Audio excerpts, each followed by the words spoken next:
تو جب محمد صلی اللہ علیہ وسلم سارے انسانوں کے لیے رحمت بن سکتے تو کیا میں السلام علیکم ورحمۃ اللہ نہیں کہہ سکتا ہوں؟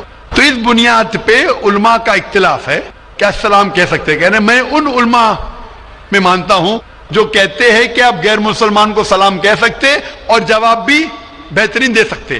اسی لیے جب بھائی صاحب نے کہا ادب تو میں نے کہا السلام علیکم، کہ میرے حساب سے السلام علیکم اور بہتر ہے، آداب سے بہتر ہے السلام علیکم، کہ آپ پہ سلامتی ہو، رحمت ہو اور برکت ہو.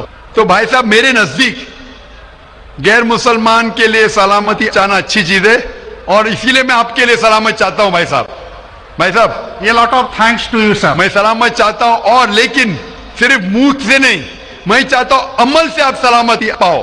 اسی لیے میں کہتا ہوں کہ تحقیق کرو کل کے اوتار کے بارے میں، آخری پیغمبر کے بارے میں، محمد صلی اللہ علیہ وسلم کے بارے میں، تو آپ کو سلامتی اس دنیا میں رہیں گے اور آخرت میں بھی انشاءاللہ.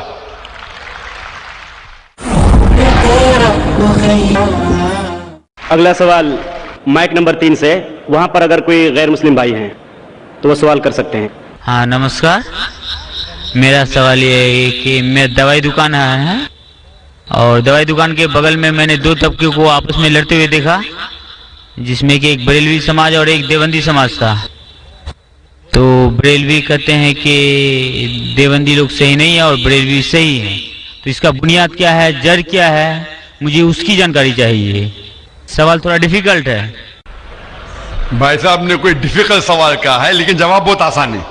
سوال ڈیفیکلٹ ہے لیکن جواب آسان ہے،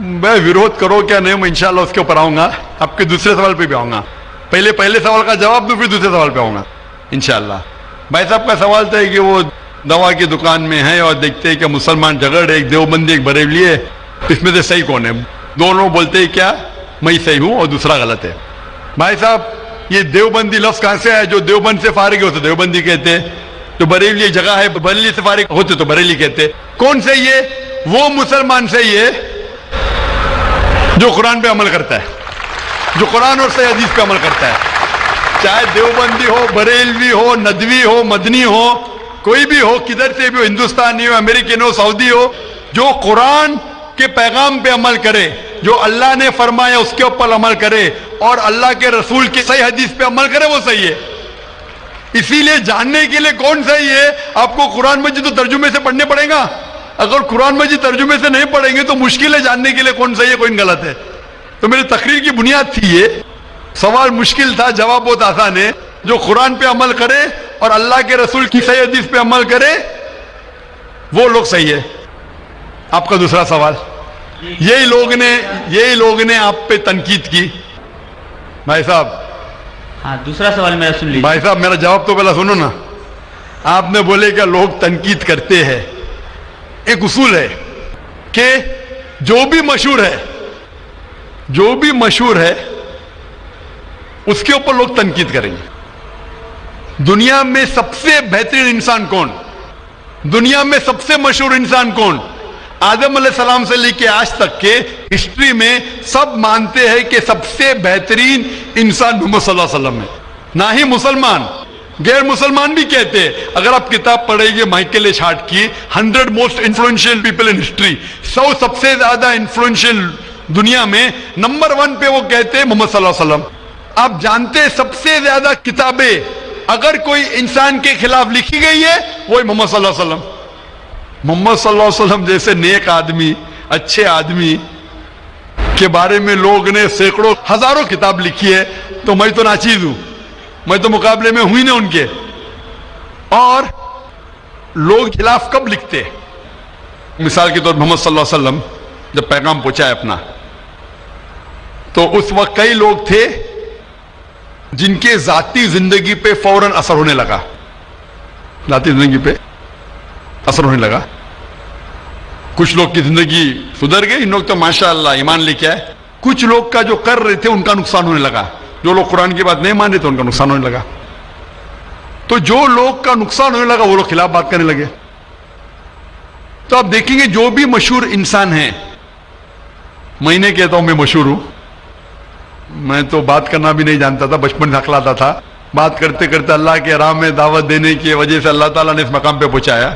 نہ میں اپنے آپ کو عالم کہتا ہوں, میں تو طالب علم کہتا ہوں اپنے آپ کو, لیکن کیونکہ میں جو بھی بات کہتا ہوں قرآن مجید کے حوالے سے کہتا ہوں, جو بھی بات کہتا ہوں حدیث کا حوالہ دیتا ہوں. آج بھی جو تقریر میں نے کہا حوالہ دیا نا, میں انسان ہوں, غلطی کر سکتا ہوں, غلط ہے تو آپ آ کے بول سکتے. ذاکر بھائی آپ نے جو حوالہ دیا سورہ قمر کا سورہ نمبر 54 آیت نمبر 17 22 32 40 میں نہیں لکھا ہے وَلَقَدْ يَسَّرْنَا الْقُرْآنَ لِلذِّكْرِ فَهَلْ مِن مُدَّكِرٍ, آ کے بولو. تو میں انسان ہوں, غلطی کر سکتا ہوں, اگر کچھ غلط کہتا ہوں اسی لیے سوال جواب کا سیشن ہوتا ہے. لیکن جو لوگ مجھے غلط ثابت نہیں کر سکتے تو ڈھونڈتے ہیں کچھ چیز کو پکڑے جس کو توڑ مروڑ کے پیش کرے, لوگ کے سامنے میرے بارے میں غلط فہمی پیش کرے. میں جانتا ہوں کہ یہاں کے آرگنائزر نے کہا کہ ایک ویڈیو کلپ لوگ عام کر رہے تھے جس میں کیا ہے کہ ذاکر بھائی کہتے ہیں کہ محمد صلی اللہ علیہ وسلم سے مانگنا حرام ہے, محمد صلی اللہ علیہ وسلم کو ماننا حرام ہے. ابھی میں جب قرآن کو چھوڑ کے ویسے سے ثابت کر رہا ہوں محمد صلی اللہ علیہ وسلم کو ماننا چاہیے, تو کیا یہ شخص کہہ سکتا ہے کہ محمد صلی اللہ علیہ وسلم کو ماننا حرام ہے؟ اس میں دو چیز ہو سکتی ہے. یہ ویڈیو کلپنگ کی ریکارڈنگ کبھی پیس ٹی وی پہ آئی نہیں. جب میں تقریر کرتا ہوں, بات کرتے ہوں, کوئی بھی ریکارڈنگ کرتے رہتے, ہو سکتا ہے کہ سلپ آف دا ٹنگ ہے, کیا کہ سبقت لسان, یا ہو سکتا ہے کسی نے توڑ مروڑ کے پیش کیا ہے. اور توڑ مروڑ کے پیش کرنا بہت آسان ہے. مثال کے طور پر میں آپ سے پوچھوں گا مسلمان سے کہ جارج بش کیسے انسان ہے, انہوں نے کہا جارج بش اچھے انسان نہیں ہے. میں نہیں کو کاٹ دوں گا, لگے گا جارج بش اچھے انسان ہے. اس کو خود کو میں دکھاؤں گا, آپ نے کہا نہیں ہو سکتا ہے سبقت لسان ہے, ہو سکتا ہے سلپ آف دا ٹنگ. وہ سلپ آف دا ٹنگ نہیں ہے, اس نے کہا کہ اچھے انسان نہیں ہے, نہیں کو کاٹا جوڑ دیا اچھے انسان ہے. تب سمجھ رہے, بہت آسان ہے. Media technology. تو اس طریقے سے کئی کلپنگ فلوٹ ہو رہے مارکیٹ کے اندر کہ ذاکر بھائی بن لادن کا ساتھ دے رہے. ارے کب ساتھ دیا؟ آپ یوٹیوب پہ جائیں گے تو آپ کو کلپنگ ملیں گی, ذاکر مسجد سے جوتے چوری کر رہا ہے, ذاکر مسجد سے جوتے چوری کر رہا ہے. ابھی کوئی آدمی سوٹ پہن کے, میرے ابھی شیروانی پہنا ماشاءاللہ, سوٹ پہن کے ایکٹنگ کر کے, تو یہ لوگ اگر کھلم کھلا سامنے آ کے, اس سوال کا موقع عام طور پہ مذہبی تقریر میں کھلا پوچھنے کا کس کو موقع کہاں رہتا ہے, ہوتا ہے تو چٹ سے. میں پسند کرتا ہوں وہ بہو پوچھو, میں انسان ہوں, غلطی کر سکتا ہوں, غلطی کروں گا تو بولوں گا معاف کرنا بھائی, انسان ہوں. میں جو کہتا ہوں میں فرشتہ ہوں, میں کبھی کہا بھی نہیں معلوم ہوں. اگر میرے تقریر میں کچھ غلطی ہے تو آپ آ کے بول سکتے ذاکر بھائی آپ جو قرآن کا حوالہ دیا غلط ہے, ایسے مانی نہیں. اگر صحیح ہوگا تو میں کہوں گا بھائی صحیح ہے, آپ کو غلط فہمی ہے. اگر میں غلط پہ ہوں تو بولوں گا غلطی ہے, معافی چاہوں گا. لیکن یہ ویڈیو کلپنگ توڑ مروڑ کر کے پیش کرنا, اسی طریقے سے محمد صلی اللہ علیہ وسلم کے خلاف ہزاروں کتابیں ہیں ان کے خلاف. تو میں کوشش کر رہا ہوں کہ اللہ سبحانہ تعالیٰ کا پیغام پیش کروں, لوگوں کو قرآن کے قریب لے کے آؤں, صحیح حدیث کے قریب لے کے آؤں. جو لوگ چاہتے ہیں کہ انسان قرآن کے قریب نہ آئے, صحیح حدیث کے قریب نہ آئے, تو وہ لوگ ایسے حرکت کر رہے ہیں. اسی لیے ماشاءاللہ کیا ہو رہا ہے کہ لوگ میری تقریر سن کے الحمدللہ اس ناچیز کے ذریعے ہزاروں لوگ, لاکھوں لوگ قرآن مجید کے قریب آ رہے ہیں.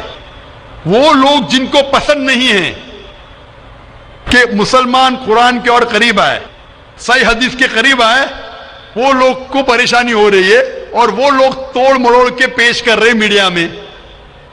ابھی کوئی بھی انسان جو ذرا بھی بدھی رکھتا ہے, جب میں قرآن و حدیث کے علاوہ بائبل کے ذریعے ثابت کرتا ہوں کہ محمد صلی اللہ علیہ وسلم میں ماننا چاہیے, وید کے ذریعے ثابت کرتا ہوں, کیا وہ انسان بول سکتا ہے کہ محمد صلی اللہ علیہ وسلم کو ماننا حرام ہے؟ ابھی آگے میں کہا محمد صلی اللہ علیہ وسلم کو ماننا حرام ہے, اب یہ لے گی تو بتائیے. ذاکر بھائی نے کہ محمد صلی اللہ علیہ وسلم کو ماننا حرام ہے, ابھی کیا کریں گے؟ یہ میرا لفظ جو ہے نا صرف یہ پیش کریں گے. مثال کے طور پہ قرآن میں لکھا ہوا ہے کہ نماز مت پڑھو. قرآن کی آیت ہے, قرآن کی آیت ہے سورہ نساء میں, سورہ نمبر 4 آیت نمبر 43 میں, کہ نماز مت پڑھو. پوری آیت ہے نماز مت پڑھو نشے کی حالت میں.